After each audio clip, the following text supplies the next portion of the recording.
오늘 말씀의 제목은 갈라디아 교회가 시작되다 라는 제목으로 함께 말씀을 나누려고 합니다.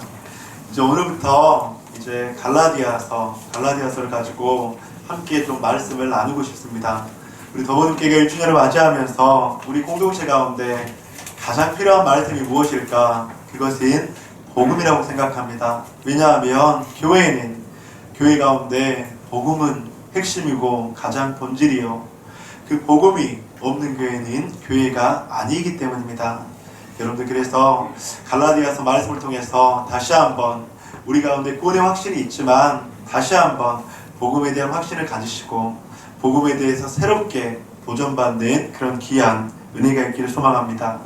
그런데 그 갈라디아 교회가 이제 어떻게 시작이 되었는가, 오늘 말씀과 함께 좀 나누길 소망하는데요. 바로 이 갈라디아 교회의 시작은 바로 하나님의 위대한 명령의 순종을 통해서 시작이 되었다고 하는 것입니다. 하나님의 위대한 명령, 바로 그레이트 커미션이라고도 그렇게 이야기하는데, 사랑하는 성도님들, 예수님께서는 이 땅 가운데 오셨습니다. 그리고 3년 반의 공생애를 마치시고 십자가에 못 박혀 돌아가시고 그리고 부활하셨죠. 그리고 부활하신 이후에 다시 승천하셨습니다.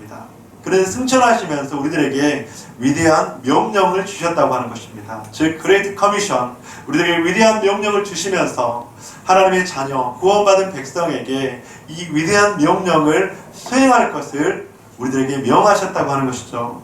사랑하는 성도님들, 그 우리들에게 주신 위대한 명령이 무엇이냐 하면 바로 오늘 우리가 읽었던 사도행전 1장 8절의 말씀이라고 하는 것입니다.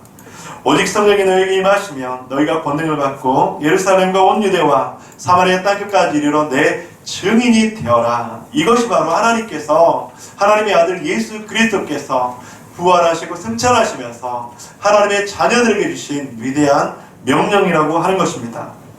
예수님께서는 구원받은 자신의 백성에게 위대한 명령을 하시는데, 사진을 하나 보도록 하겠습니다. 그 명령은 바로 예루살렘과 유대와 사마리아 땅끝까지 이르러 내 증인이 되라고 하는 것입니다.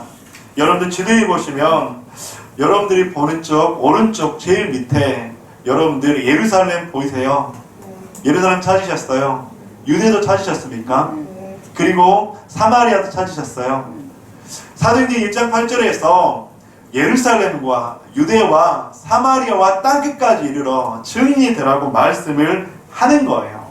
근데 그 복음이 이제 예루살렘에서부터 유대와 사마리아에 이르러서 이제 그 복음이 점점 확장이 되어간다고 하는 거예요. 그래서 사도행전 8장 1절을 보면 그날에 예루살렘에 있는 교회에 큰 박해가 있어 사도 외에는 다 유대와 사마리아와 모든 땅으로 흩어지니라.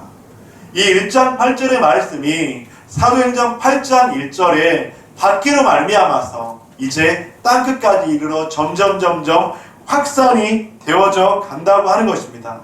이것은 너무나도 놀라운 하나님의 그 위대한 명령에 대한 순종이라고 하는 것입니다. 이렇게 복음은 예루살렘과 유대와 사마리아를 지나서 이제 온 열방 가운데 전해진다고 하는 것이죠. 그리고 그 사도 바울의 그 1차 전도여행을 시작으로 이 복음은 점점 확산되어진다고 하는 것입니다. 그래서 오늘 본문의 사도행전 13장과 14장은 이제 그 복음이 예루살렘과 유대와 사마리아를 넘어서서 땅끝까지 이르게 되는 시작을 하게 되는데, 이것이 바로 사도 바울의 1차 전도 여행이 된다고 하는 것입니다.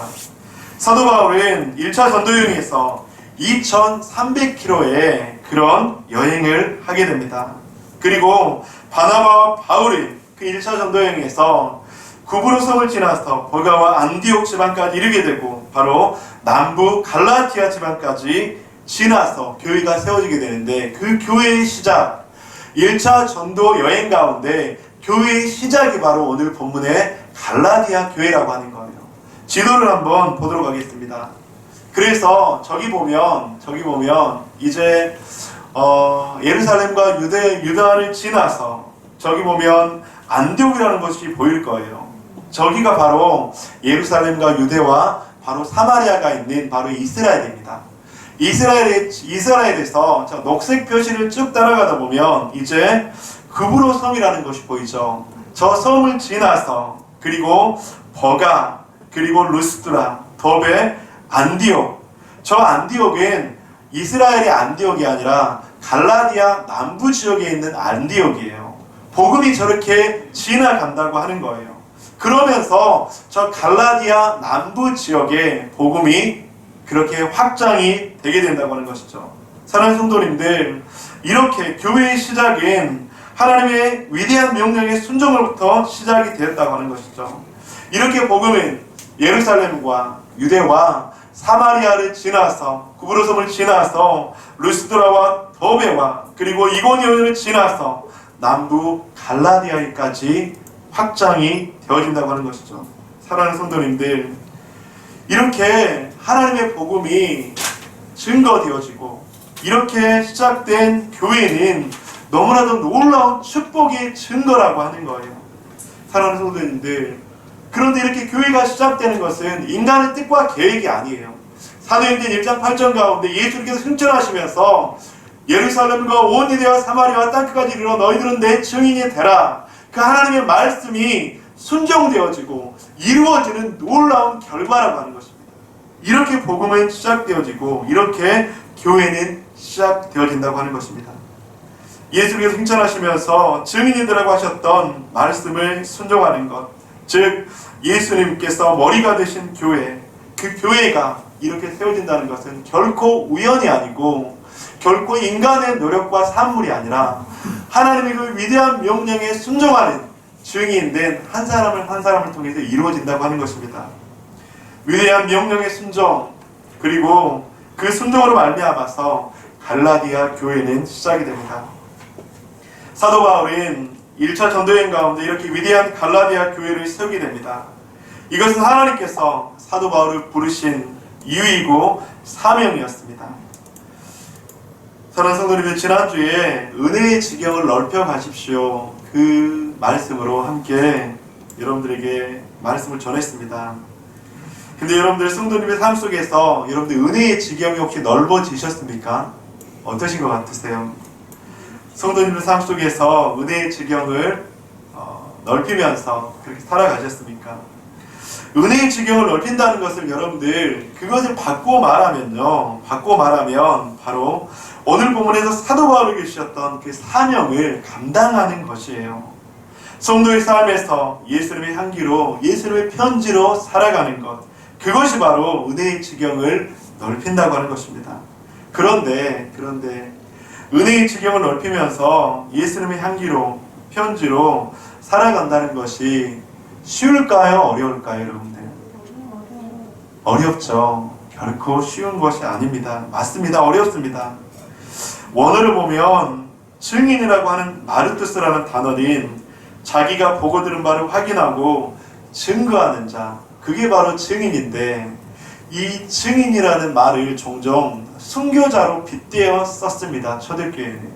여러분들, 우리가 삶 속에서 증인으로, 순교자로 살아간다는 것은 너무나도 어려운 일이에요. 여러분들, 그런데 어렵다고 우리가 증인된 삶을 포기할 수 있을까요? 어렵다고 증인된 삶을 포기해야 될까요? 어렵다고 증인된 삶을 내려놓아야 될까요? 아니요, 그렇지 않습니다. 왜냐하면 이 증인의 삶은요, 우리가 선택하고 말고의 영역이 아니에요. 이 증인의 삶은요, 하나님께서 우리들에게 주신 위대한 명령이기 때문입니다. 이 증인의 삶은 구원받은 하나님의 자녀가 이 땅을 살아갈 때 너희가 이렇게 살았으면 좋겠다, 아니 좀 힘들면 나중에 살아라, 그렇게 명령하는 것이 아니라 구원받은 하나님의 자녀라면 이 증인의 삶은 그렇게 살아야 된다, 살아라 하는 하나님의 명령이라고 하는 것입니다. 사랑하는 성도님들, 우리는 이것을 시도하기도 전에 나는 할 수 없습니다, 나는 도저히 불가능합니다, 나는 연약합니다, 저는 이렇게 하는 것이 아니라 하나님, 나는 부족하지만 나는 증인의 삶을 산다는 것이 참 힘들지만 하나님께서 힘주시면, 하나님께서 은혜를 주시면, 하나님께서 지혜를 주시면 감당해 보겠습니다. 그것이 바로 증인의 사명을 감당할 수 있는 우리들의 자세라고 하는 것입니다. 그렇다면 우리들에게 있어서 증인이 되기 위해서 필요한 것이 무엇일까? 하나님께서 분명하게 너희가 증인된 삶을 살아라 명령하셨어요. 우리가 증인된 삶을 살아야 된다는 것도 알아요. 그런데 우리의 힘과 능력으로는 부족하다고 하는 거예요. 그렇다면 우리들에게 필요한 것은 무엇일까? 증인이 되기 위해서 우리에게 필요한 것은 무엇일까? 우리 오늘 본문에 사도행전 1장 4절 함께 읽어보도록 하겠습니다. 시작. 사도와 함께 모이사 그들에게 공부하여 이르시되 예루살렘을 떠나지 말고 내게서 들은 바 아버지께서 약속하신 것을 하라. 증인의 사명을 감당하기 위해서 오늘 본문 가운데서 그렇게 말씀합니다. 예루살렘을 떠나지 말아라. 내게서 들은 바 내 아버지께서 약속하신 것을 기다리라. 여러분들 떠나지 말고 약속하신 것을 기다리라고 하는데 이 약속하신 것은 무엇일까요? 예수님께서 승천하시면서 우리들에게 주신 선물은 무엇이죠? 그것은 성령님이라고 하는 것입니다. 예수님께서 승천하시면서 사랑하는 자녀들아, 사랑하는 제자들아, 너희 힘으로는 할 수 없어. 내가 이제 승천하면서 너희에게 너희들을 돕고 너희들을 인도하고 너희들을 책임질 너희들이 증인으로 살아갈 수 있게 하는 놀라운 선물을 줄게. 그것을 기다려. 그렇게 말씀을 하고 있다고 하는 거예요. 그래서 누가복음 24장 49절에서 말씀합니다. 볼지어다 내가 내 아버지께서 약속하신 것을 너희에게 보내리니 너희는 위로부터 능력으로 입혀질 때까지 이 성 안에 머물라 하시니라. 하나님께서 예수 그리스도께서 승천하시면서 우리들에게 약속하신 것은 무엇입니까? 바로 성령님이라고 하는 것이죠. 그래서 오늘 본문 1장 8절에서는 그렇게 말씀합니다. 예루살렘과 유대와 사마리아 땅 끝까지 이르러 증인이 되라고 하는데 그 전제가 무엇입니까? 오직 무엇이 너에게 임하시면 성령이 너에게 임하시면, 즉 성령의 충만함을 받아서 성령의 능력을 받아서 우리는 예수 그리스도의 증인이 될 수 있다고 하는 것입니다. 성령의 충만함을 받을 때 우리는 예루살렘과 사마리아와 온 유대아 땅 끝까지 이르러 예수님의 증인 될 수 있는 놀라운 힘을 얻을 수 있다고 하는 것입니다. 성령님은 어떤 분이십니까? 보혜사, 우리를 돕는 분이십니다. 즉 성령님의 도우심 없이는 불가능하다고 하는 것이죠. 사랑하는 성도님들, 그래서 하나님께서는 성령의 충만한 증인들을 통해서 지역 교회를 세우셨습니다. 곳곳에 세워진 교회를 통해서 영혼을 구원하고 하나님의 백성들을 돌보고 세우는 일을 바로 성령 충만한 증인들을 통해서 세워진 그 교회가 해야 되는 역할이라고 하는 것이죠. 사랑하는 성도님들, 저는 오늘 이 갈라디아 교회가 세워질 수 있었던 가장 근본적인 원동력, 힘은 바로 성령의 능력인 줄 믿습니다. 저는 우리 공동체가 그래서 성령께서 역사하시는 공동체가 되어야 돼요.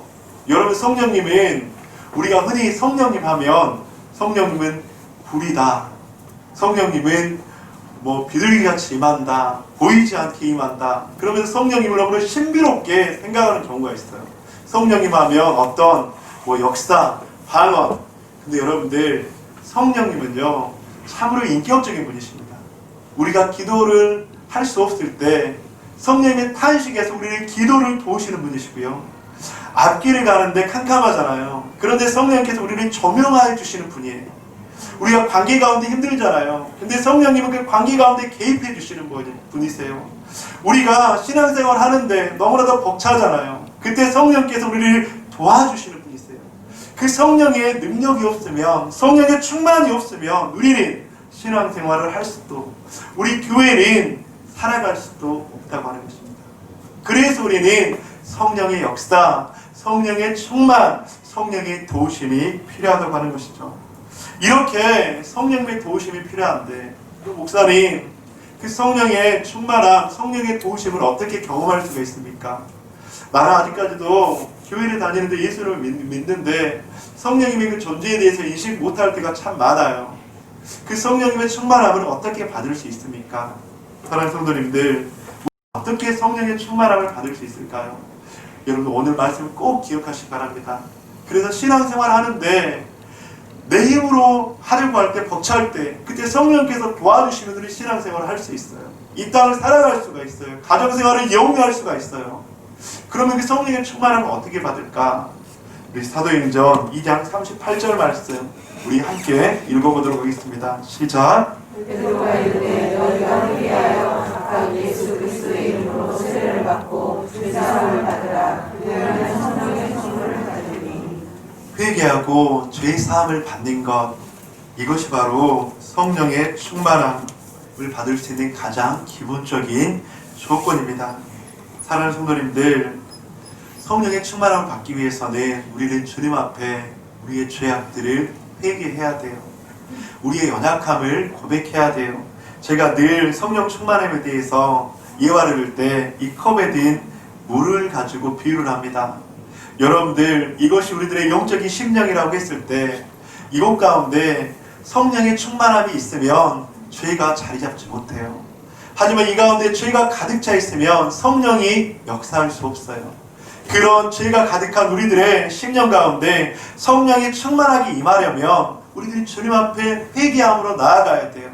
우리가 주님 앞에 그렇게 회개할 때 우리 속에 있는 그 죄악들은 성령의 충만함으로 말미암아서 사라지게 되고 우리는 바로 성령의 능력으로 살아갈 수 있다고 하는 것입니다.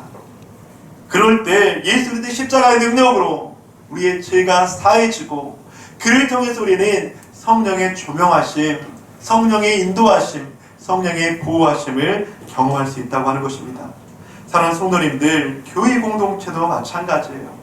이 교회 공동체가 날마다 회개의 소리, 회개를 통해서 십자가의 능력으로 말미암아서 죄사함의 능력이 일어나는 그 소리, 그 역사, 그것이 바로 교회의 공동체라고 하는 것입니다. 저는 우리 더보듬교회가 이 지역 가운데 증인의 역할을 감당하기를 주님의 이름으로 간절히 축복합니다. 그런데 그 증인의 역할을 감당하기 위해서 성령의 충만함이 필요한데 그 성령의 충만함을 경험하기 위해서는 바로 회개와 죄사함의 능력이 있어야 된다고 하는 것입니다. 회개와 죄사함의 능력을 경험하는 것은 여러분들 무엇을 통해서 경험할 수 있습니까? 그것은 말씀과 기도밖에 없습니다. 우리에게 회개의 은혜를 경험하는 것, 죄사함의 능력을 경험하는 것, 그것은 말씀과 기도밖에 없습니다. 그래서 그 말씀과 기도를 통해서 우리는 날마다 우리 안에 있는 연약한 죄성들을 발견해야 되고 그 연약한 죄성들을 발견했을 때 주님 앞에 날마다 기도함으로 나아가야 된다고 하는 것이죠. 주님, 내가 죄인입니다. 내가 연약합니다. 내가 주님의 힘이 없으면 살아갈 수가 없습니다. 바로 그렇게 했을 때 그 공동체는 성령 충만한 공동체가 될 줄을 믿습니다. 여러분들도 마찬가지예요. 여러분들이 성령의 충만함과 주님의 은혜 가운데 살기 위해서 여러분들에게 영적 심령 위에서 죄가 있으면 그 가운데는 성령께서 역사할 수가 없어요. 어떻게 해야 돼요? 하나님 앞에 회개함으로 나아가야 되고 하나님, 제가 주님의 은혜가 없으면 살아갈 수 없습니다. 내 안에 있는 그 죄악들을 주님 앞에 회개하오니 십자가의 보혈의 능력으로 저를 정결케 하여 주옵소서. 그때 죄사함의 능력이 일어나는 줄 믿습니다. 그때 우리는 바로 성령의 능력으로 살아갈 수가 있다고 하는 것이죠. 사랑하는 성도님들, 우리 공동체가 그렇게 회개와 죄사함의 능력이 충만한 공동체가 되시기를 주님의 이름으로 간절히 축복합니다. 금요집회 가운데 매주마다 그런 은혜가 있어요, 여러분들. 금요집회 가운데 그런 회개와 죄사함과 성령의 충만함을 경험하는 그런 은혜가 있습니다. 여러분들, 저는 금요집회 그 자리를 채우기 위해서 여러분들을 그 자리에 초청하는 게 아니에요. 여러분, 우리가 주일날 이 시간에 얼마나 우리가 회개하며 나아갑니까? 그렇지 못하잖아요. 우리가 살아갈 때 얼마나 회개의 기도를 드리나요? 그렇지 못하잖아요. 여러분들, 저는 일주일에 한 번만이라도 하나님 앞에 나의 연약함, 죄악들을 회개했을 때 그 가운데 십자가의 능력으로 죄사함을 받는 그 시간, 바로 그것이 우리가 성령 충만하게 살아갈 수 있는 비결인 줄 믿습니다. 저는 그래서 여러분들 그런 은혜의 자리, 하나님을 만나는 자리, 그 자리에 여러분들끼리 간절히 축복합니다. 더보듬교회가 1년을 지나면서 여러분들이 1년을 한번 돌아보시길 소망합니다. 여러분들이 1년 전보다 저보다 나아지셨습니까? 아멘. 무엇이 나아지셨습니까? 여러분들의 얼굴이 더 밝아지고 우리의 가정이 믿음으로 더 견고해지고 하나님을 향한 신실함이 더 깊어지고 주님을 향한 나의 기도 소리가 더 뜨거워지고 그것은 하나님의 놀라운 축복이고 하나님의 놀라운 은혜이겠죠. 또한 증인된 삶을 더 살기 위해서 성령의 충만함을 더욱더 사모하며 그렇게 하나님의 은혜를 간구하고 있다면 그런 우리가 되기 위해서 더욱더 회개의 모습으로 주님 앞에 나아간다면 얼마나 그것이 큰 축복입니까? 저 사랑하는 더보들 모든 가족들이 이런 하나님의 귀한 축복을 경험하기를 주님의 이름을 간절히 축원합니다. 여러분들 그렇다고 하시면 너무나 잘하고 계신 거예요. 우리 옆에 분들한테 우리 비말이 전염되지 않도록 작은 목소리를 마스크를 쓰시고 잘하고 계십니다. 한번 그렇게 좀 축복해 주실까요? 여러분 잘하고 계세요. 근데 여러분들 잘하고 계십니다. 조금 이상한 어조로 가면 잘하고 있네가 되니까 여러분들 잘하고 계십니다. 마음을 다해서 그렇게 축복하시기 바랍니다. 여러분들 너무나도 잘하고 계세요. 지금 이 자리에 있는 그 자체가 너무나도 잘하고 계신 것이고 하나님의 도우심이 아니시면 그렇게 할 수 없는 것을 믿습니다. 오늘 본문의 갈라디아 교회가 그렇게 세워졌다고 하는 거예요. 사도 바울의 헌신, 순종하는 증인들, 성령의 충만함을 통해서 날마다 말씀과 그리고 기도와 그리고 회개와 제사함의 역사들이 일어났다고 하는 것입니다. 즉 복음의 능력, 십자가의 능력으로 갈라디아 교회는 그렇게 세워졌습니다.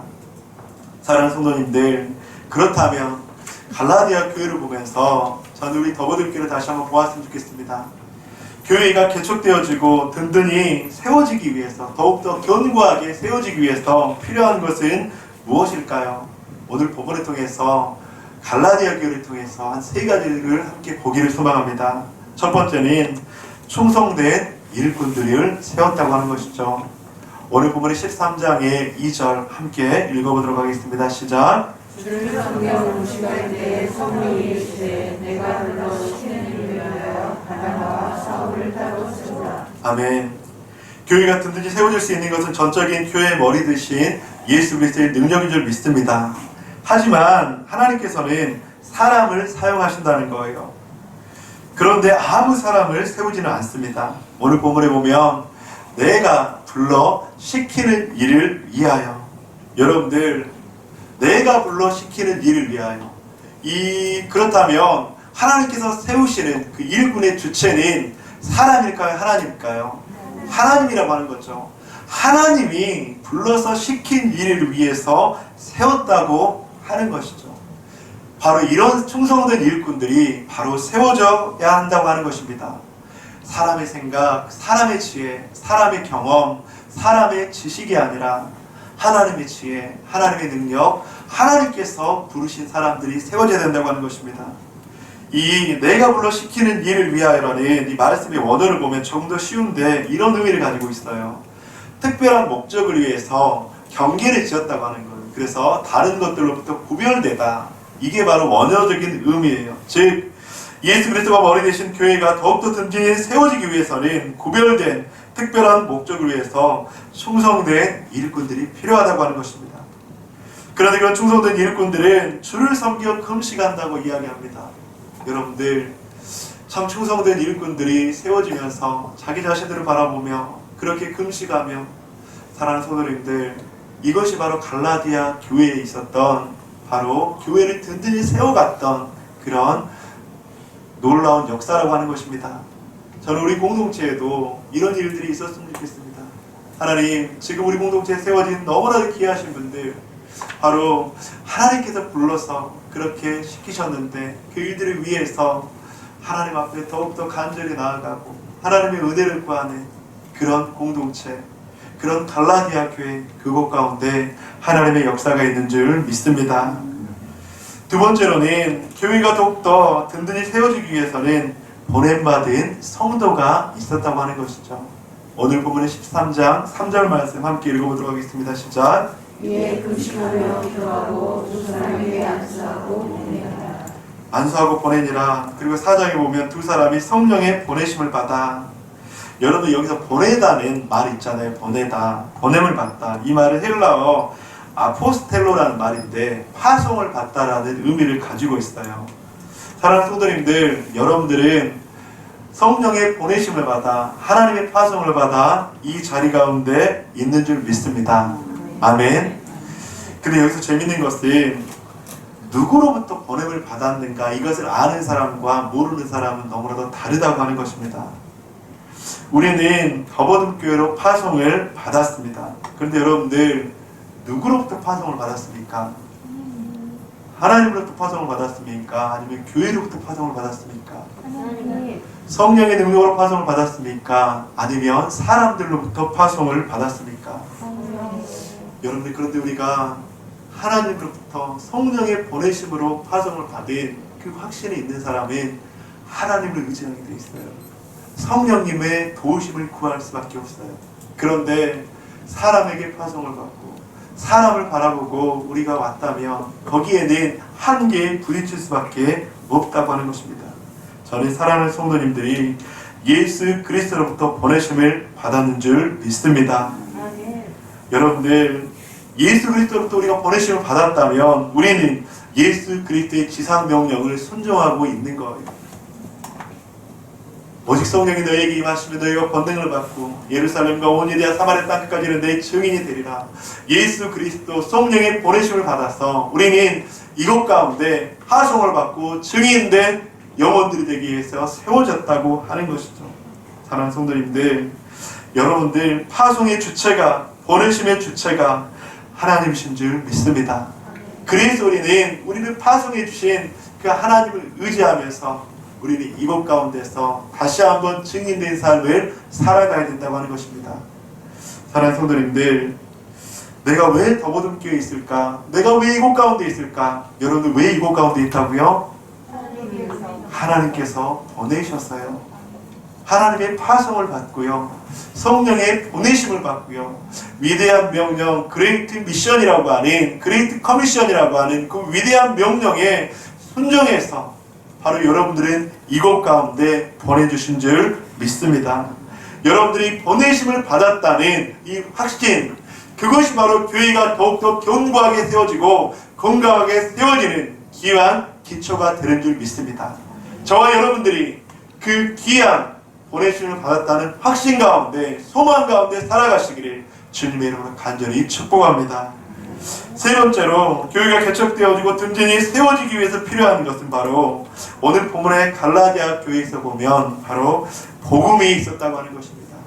복음의 능력, 오늘 본문의 사도행전 13장 4절에서 5절 말씀 함께 읽어보도록 하겠습니다. 시작. 그 사람이 성령의 보내심을 받아 실루키아에 내려가 무서워하고 우르르면서 산사문에 이르러 하나님의 말씀을 유대인의 여러 회당에서 전할세 요한을 세원으로 부었더라. 오늘 보면은 사도 바울이 1차 전도여행 가운데 지금 복음을 전하는 지금 그 과정이에요. 여러분들, 하나님의 말씀을 유대인의 여러 회당에서 전할 때 교회가 든든히 세워져 가기 위해서는 복음을 전하는 공동체가 돼야 합니다. 근데 여러분들, 여기서 복음을 전한다는 딱 이 말에 목사님 코로나인데 복음을 전해요? 여러분들, 근데 우리 복음을 전한다는 말과 전도한다는 말을 우리는 헷갈려요. 여러분들, 복음을 전하는 것과 전도하는 것은 같은 의미인 것 같지만 다른 의미예요. 우리가 복음을 전한다고 했을 때 우리들의 생각 가운데서는 사람을 교회에 데려와야 된다, 이걸 복음을 전한다고 생각해요. 근데 이것은 복음을 전하는 과정 가운데 일어난 결과이지 그 자체가 복음은 아니에요. 여러분 꼭 기억하시기 바랍니다. 복음을 전한다는 것은 내가 만난 예수님을 자랑한다는 거예요. 복음을 전한다는 것은 내가 믿는 예수님을 전하는 것. 있잖아, 나 예수님 믿는데 예수님 만나니까 이렇게 기쁨이 있어. 예수님 만나니까 이 어려움 가운데서 소망이 생겨. 예수님 만나니까 이 절망 가운데서도 기쁨이 있어. 여러분들, 이것이 바로 복음을 전하는 거예요. 나는 예수 그리스도를 통해서 천국의 소망이 있어. 이 땅이 다가 아니야. 사랑하는 성도님들, 바로 이것이 복음을 전하는 삶이라고 하는 것입니다. 사랑하는 성도님들, 복음을 전하고 있습니까? 여러분의 삶 속에서 내 이웃에게, 아니면 믿지 않는 가족에게, 아니면 또 다른 사람들에게 복음을 전하고 있습니까? 이렇게 얘기하면 꼭 또 그런 얘기들이 들려요. 목사님, 요즘에 교회 교자도 못 보내겠어요. 교회가 너무 덕이 안 돼서, 교회가 너무 본의 안 돼서, 그런 이야기들이 참 많이 나와요. 근데 사랑하는 성도님들, 교회는 복음은 부끄러운 것이 아니에요. 내가 복음을 부끄러워하면 하나님도 우리를 부끄럽게 여기실 거라고 분명히 말씀하세요. 여러분들, 교회는 부끄러운 것이 아닙니다. 복음은 부끄러운 것이 아닙니다. 그런데 목사님 덕이 안 되잖아요. 사랑하는 성도님들, 저는 그렇게 생각해요. 교회를 핍박하고 교회의 부정적인 것에 대해서 수많은 사람들이 이야기를 해요. 근데 그 사람이 내가 참된 그리스도인으로서, 내가 신실한 모습으로서, 내가 예수님의 사랑을 가지고 그분에게 전하면 저는 오히려 반대가 되지 않을까요? 참 내가 매스컴에서 들어보는, 내가 참 지금 이 땅 가운데 들어보는 교회는 참 많이 어려운데 너를 보니까 아닌 것 같다. 너를 보니까 예수 믿는 사람은 참 좋은 것 같아. 너를 보니까 예수 믿는 사람은 그래도 소망이 있는 것 같아. 여러분들, 복음은 다른 사람이 아니라 나를 통해서 전해주는 줄 믿습니다. 여러분들, 오히려 저는 이때 코로나 블루라고 하는 이 어려운 이때 여러분들, 저는 복음을 전하는, 증거하는 증인의 삶을 살았으면 좋겠어요. 얼마나 많은 사람들이 힘들어요. 자녀 때문에, 경제적인 문제 때문에, 아니면 수많은 일 때문에 너무나도 힘들고 어려워하잖아요. 이때 복음의 능력으로, 복음의 사랑으로 전하는 것. 야, 코로나 블루 때문에 너무나도 많은 사람이 힘들어하고 있는데 너는 왜 그렇게 기쁘니? 너는 왜 그렇게 가지고 살아가니?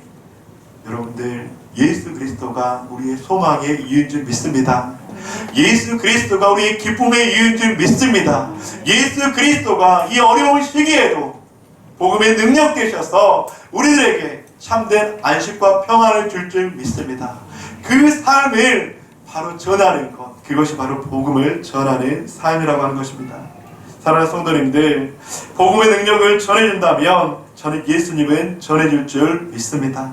오늘 본문에서 사도 바울은 구브로 섬을 지나서 남부 갈라디아 지역에 교회를 세웠습니다. 교회는 이렇게 세워지는 것입니다. 이런 과정 없이 교회는 세워질 수가 없습니다. 사랑하는 성도님들, 예수 그리스도가 머리 되시는 그 교회, 그 교회를 통해서 하나님의 영광이, 하나님의 충만함이 전해지기를 간절히 축복합니다. 그런데 이렇게 교회가 세워질 때 결코 기쁨만 있을까? 오늘 본문의 갈라디아 교회가 세워질 때도 마찬가지였어요. 교회가 세워지며 경험하게 되는 일들은 무엇일까? 이렇게 갈라디아는 교회는 세워졌지만 교회를 통해서 어떠한 일들이 일어났을까? 오늘 본문의 사도행전 13장 48절 49절 함께 읽어보도록 하겠습니다. 시작. 이들이 듣고 기뻐하여 하나님의 말씀을 찬송하며 영생을 주시기로 작정했다. 주의 말씀이 그 지방에 두루 퍼진다. 이렇게 교회가 세워지면서 기뻐하는 사람들은, 하나님을 찬송하는 사람들, 영생을 경험하는 사람들도 있어요. 그리고 복음이 더욱더 퍼지기도 해요. 하지만 그것뿐만 아닙니다.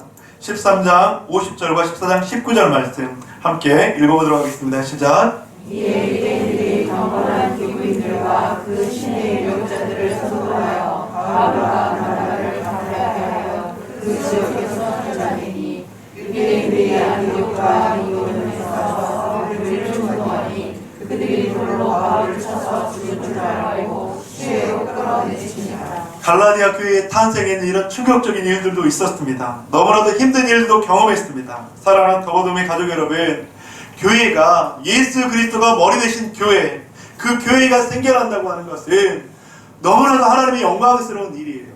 이 하나님의 영광스러운 일이 그냥 되지 않아요. 이 하나님의 그 영광스러운 일을 방해하는 어둠의 세력들은 절대 가만히 있지 않습니다.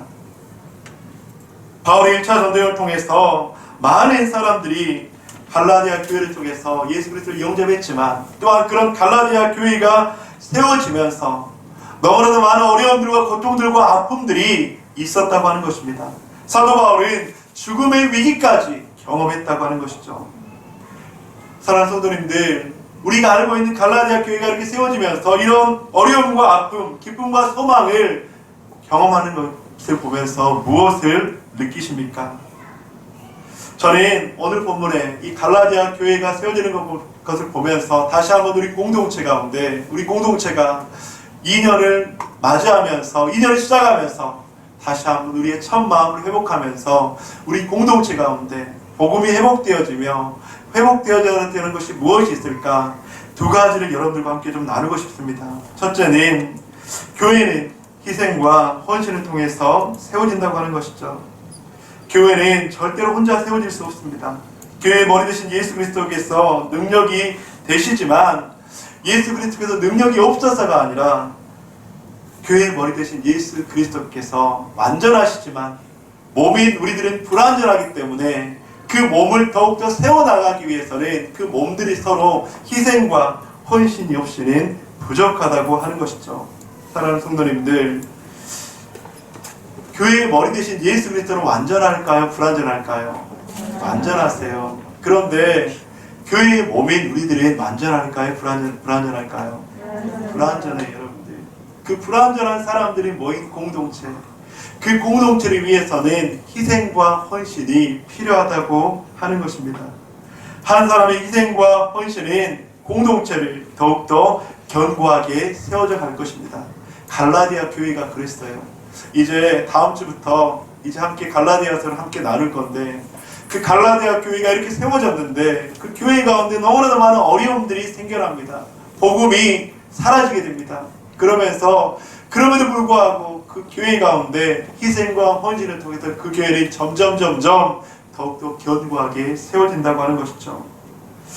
여러분들 너무나도 희생하셨지요. 지금까지 너무나도 헌신하셨지요. 여러분들 그것들을 제가 무시하고 인정해 드리지 않는 것이 아니라 이제는 더욱더 성숙된 희생, 성숙된 헌신을 통해서 우리 더거듭교회가 2년을 시작하면서 더욱더 견고하고 건강하게 증인된 공동체로 세워지기를 주님의 이름으로 간절히 축원드립니다. 두 번째로는 공동체가 더욱더 견고하게 세워지기 위해서 교회를 힘써 지켜야 합니다. 여러분들, 사단은 교회를 무너뜨리기 위해서 호시탐탐 교회를 노리고 있습니다. 왜냐하면 교회가 곧 예수 그리스도이기 때문입니다. 또 사단은 교회가 바른 복음 위에 세워지거나 건강한 영향력을 발휘할 때 그 교회를 방해하고 가로막습니다. 왜냐하면 교회가 예수 그리스도이기 때문에. 여러분들, 그런데 그런 경험 한번 해보셨어요? 이제 내 몸이 안 좋은 신호가 딱 오잖아요. 그러면 우리 몸 중에서 어디에서부터 그 약함이 시작이 되죠? 내가 원래 안 좋았던 부분부터 신호가 오잖아요. 이제 내가 원래 뭐 감기 몸살이 오려고 한다. 어떤 사람은 목부터 아프고, 어떤 사람은 머리가 아프고, 어떤 사람은 또 온몸이 아프고. 그러면서 그 몸이 안 좋을 때 가장 약한 부위로부터 신호가 온다. 그렇게 이야기를 하잖아요. 근데 교회 공동체도 마찬가지입니다. 사단은 가장 연약한 사람을 움직인다고 하는 것이죠. 흔들어 놓는다고 하는 것이죠. 그래서 그런 약함이 다른 사람들에게 옮겨가게 한다고 하는 것이죠. 그래서 우리는 연약한 사람을 지켜줘야 합니다. 여러분, 지켜준다는 것은 힘과 아니면 어떤 외부적인 노력을 통해서가 아니에요. 어떻게 약한 사람을 지켜줄 수 있을까요? 그것은 기도로 지켜줘야 합니다. 그 사람을 배려함으로 지켜줘야 합니다. 이것이 바로 성경적 교회론의 원리라고 하는 것입니다. 또한 사단은 몸이 따로따로 놀도록 지시를 합니다. 머리가 되신 예수님의 말을 듣는 것이 아니라 다른 말을 듣게 하는 거예요. 우리의 머리는 예수 그리스도잖아요. 그래서 우리는 예수 그리스도가 말씀하시는 하나님의 말씀에 따라서 움직여야 돼요. 그것이 바로 몸이잖아요. 근데 자꾸 사단은 따로따로 놀도록 그렇게 지시를 해요. 여러분들, 우리들의 몸이 따로따로 놀면 어떻게 될까요? 그것은 몸이 아니에요. 점점 우리들의 몸은 건강을 잃어간다고 하는 것이죠. 그래서 우리는 서로서로 몸을 지켜줘야 합니다. 제가 지난번에 족구하다가 꽝 한 번 넘어졌어요. 근데 그때 다른 집사님들이, 목사님 좀 심하게 넘어졌다고 빨리 병원 가보라고 그런 이야기를 하셨는데, 제가 그때는 바로 벌떡 일어났거든요. 그래서 제가 그때 뭐 괜찮아서 그런 건지 아니면 순간 벌떡 일어났는데 일주일이 지나고 나서부터 제가 왼쪽 어깨를 못 올리겠는 거예요. 그래서 이제 그때부터 이제 뭐 여기 병원 갔다가 저기 병원 갔다가 또 물리치료 갔다가 또 침을 맞다가 그렇게 계속 지금까지 이렇게 치료를 받고 있거든요. 근데 왼쪽 어깨를 못 들 정도로 힘들면서 제가 깨달은 몸의 비밀을 하나 발견했어요. 뭐냐면 왼쪽 어깨를 못 들고 그렇게 힘을 못 쓰니까 오른손이 더 일을 하더라고요. 왼손을 많이 못 쓰니까 오른손이 더 힘을 쓰더라고요. 오른손이 더 많이 일을 하더라고요. 아, 이게 몸의 비밀이구나. 그러면서 사도 바울이 왜 교회를 몸에 비유했는지 진짜로 이건 너무나도 탁월한 비유예요. 이런 비유가 있을 수가 없어요, 여러분들. 왼손이 힘을 못 쓰니까 오른손이 쓰더라고요. 왼발이 힘을 못 쓰니까 오른발이 더 힘을 써요. 이게 바로 교회예요. 여러분들, 약한 손이 있으면 그 약한 손을 더 지켜줘야죠. 약한 곳이 있으면 그것들을 더 지켜줘야죠. 이것이 바로 교회가 세워지는 성경의 놀라운 비밀이라고 하는 거예요. 여러분들, 사랑하는 성도님들, 왼손에 힘을 못 쓴다고 오른손이 왼손을 욕하면 될까요? 야, 너 왜 이렇게 힘을 못 쓰냐? 왜 나 혼자 이렇게 많은 일을 하냐? 여러분들, 그건 교회가 아니에요. 그건 하나님께서 지체로 삼아주신 몸의 비밀이 아니라고 하는 것입니다. 야, 왜 내 바깥도 못해? 왜 나만 이렇게 계속 움직여야 돼? 여러분들, 사랑하는 성도님들, 사도 바울은 그렇게 말씀하고 있습니다. 하나님께서 세우신 갈라디아 교회가 바로 세워지기 위해서는 힘써 그 교회를 지켜야 한다. 무엇으로 교회를 지키겠습니까? 기도로 지켜주십시오. 무엇으로 교회를 지키겠습니까? 헌신과 희생으로 지켜주십시오. 무엇으로 교회를 지키시겠습니까? 나의 아름다운 그 마음을 통해서, 사랑의 말 한마디를 통해서, 섬김과 배려를 통해서 그 공동체는 지켜진다고 하는 것이죠. 이렇게 더보는교회가 더욱더 몸을 지킬 때 우리 공동체는 아름다운 하나님의 명령을 순종하는 공동체가 될 줄로 믿습니다. 말씀을 마무리하도록 하겠습니다. 하나님께서는 위대한 명령의 순종으로 말미암아서 갈라디아 교회를 시작하셨습니다. 그런데 그 갈라디아 교회가 시작된 데는 증인이 필요했습니다. 어떻게 증인이 되기 위해서 우리는 살아가야 될까? 그것은 바로 성령의 충만함이 필요합니다. 성령의 충만함을 받기 위해서 우리는 날마다 회개와 예수 그리스도의 제사함을 받아야 합니다. 그렇다면 그렇게 성령의 충만함을 받고 증인들을 통해서 세워진 교회가 더욱더 든든히 세워지기 위해서 무엇이 필요합니까? 충성된 일꾼들이 필요합니다. 보냄받은 성도가 있어야 합니다. 그리고 교회는 복음을 전해야 합니다. 그리고 그러한 교회가 더욱더 아름답게 세워지기 위해서 저는 두 가지 적용점을 좀 나누고 싶습니다. 교회는 희생과 헌신을 통해서 세워진다. 교회를 위해서 힘써 지켜야 한다. 사랑하는 성도님들, 이런 은혜가 우리 공동체 가운데 있기를 주님의 이름으로 간절히 축원드립니다. 이렇게 갈라디아 교회는 세워지고 복음의 능력은 점점점 확장되어지는 것처럼 이렇게 더보는 교회가 세워지고 이렇게 더보는 교회를 통해서 하나님의 나라와 하나님의 영광이, 하나님의 위대한 명령들이 더욱더 이루어지기를 주님의 이름으로 간절히 축원드립니다.